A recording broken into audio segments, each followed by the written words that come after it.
40-plus weapons magazines, where crews prepare the F-A-18's various weapons loads. What we're doing today is configuring two Mark 83 low-drag bombs, utilizing a parachute-type fin assembly. What they're going to be doing now is they're going to hoist the bombs up on the bomb table. This 1,000-pound ordnance is a dumb bomb, just one weapon in the F-A-18's arsenal. The F-A-18 can be configured to carry over 24 different bombs and missiles. Once the F-A-18's bombs are assembled, they ride a series of elevators to the flight deck.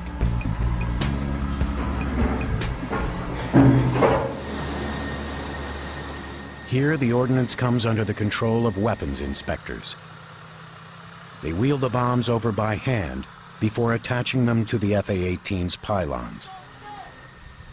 For all the high-tech gadgetry surrounding the F-A-18, some tasks still come down to raw muscle power.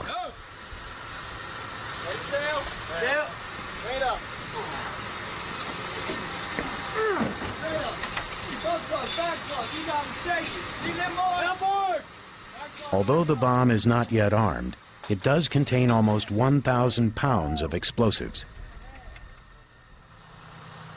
In past carrier disasters, fires have ignited the aviation fuel, which then set off the bombs. Today's bombs have extra insulation so that they can withstand short periods of extreme heat or fire. The last step is to add the fuse.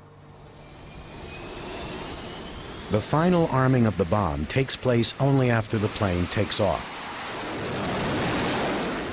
From inside the F-A-18 cockpit, pilots throw a switch, activating them. Dumb bombs are just a small part of the F-A-18 strike-ready arsenal. For precise ground support, they include the latest laser and GPS-guided weapons. Everything we're doing in country is precision-guided munitions. In other words, a laser-guided bomb or a bomb that goes to precision coordinates on the ground. One of the F-A-18's most lethal air-to-ground weapons is the JSOW. A large precision strike weapon, the JSOW affixes to the F-A-18's middle wing weapon station. Once launched, it releases two wing structures that allow the missile to glide toward its target.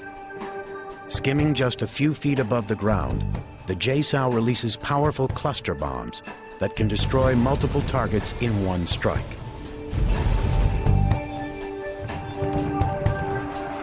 Equally lethal, but with different capabilities, is the HARM, or High-Speed Anti-Radiation Missile. Accurately hitting targets from well beyond visual ranges, HARM destroys enemy radar before the F-A-18 can even be detected. The F-A-18 can also be equipped with Maverick, SLAM, and Shrike missiles, as well as a host of guided and unguided bombs.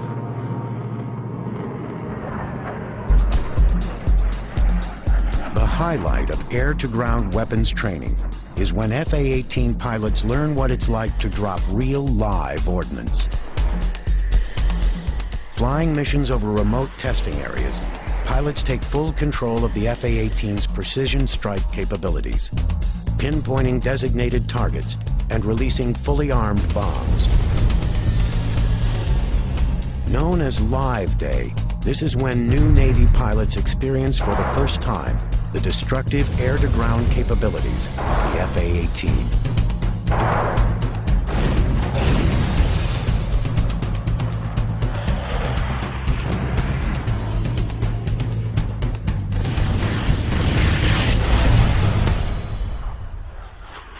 What makes the F-A-18's weapons so lethal is the latest in targeting technology. Carrier-based Hornet squadrons increasingly employ deadly accurate infrared systems. This is a forward-looking infrared pod that the Navy F-18 carries, and what we do with that thing is now we are able to look via that sensor onto the ground to a specific target point, find a building, maybe even an urban environment. Now I can turn on some laser energy withheld in that pod, laser designate that target, and now my laser-guided bomb goes to that laser energy, and now I get a probability of impact within about 13 feet. F-A-18s also track targets using highly advanced radar technology, housed in the nose of the plane. These unique systems allow the pilot to switch between air-to-air and air-to-ground modes with the push of a button. Integrated into an electronic network, the F-A-18 takes on a central role in frontline operations. Through satellite data link, the radar, map, and weapons displays of the F-A-18 cockpit can be seen by fellow aircrew, as well as commanding officers in the carrier strike group. The frontline F-A-18 becomes the eyes and ears of an integrated battlefield.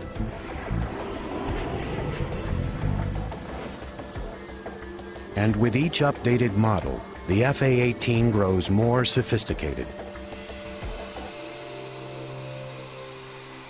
At Lemoore, the latest class has spent 9 months preparing for battle. As they set out for the fleet, the most recent graduates take control of the next generation of F-A-18, the Super Hornet.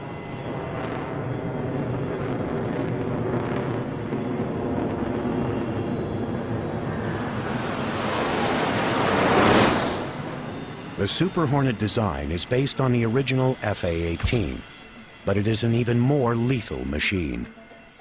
The Super Hornet is almost 3 feet longer and has a 25% larger wing surface than the A through D models.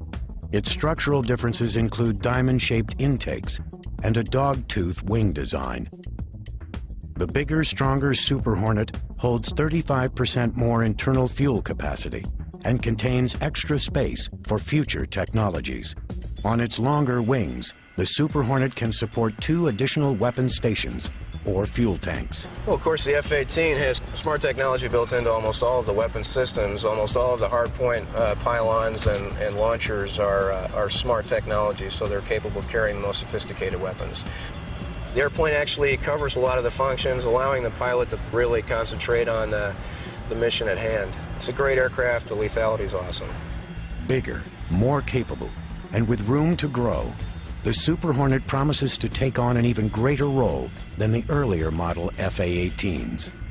Really, what we get out of the Super Hornet is the capability to draw from more advanced technologies, and then also the stuff that was designed for the Super Hornet backfitted. And again, it's that complementary thing where the A through C and the E and F Super Hornet just complement each other and make our carrier decks a lot more lethal than they had been in the past.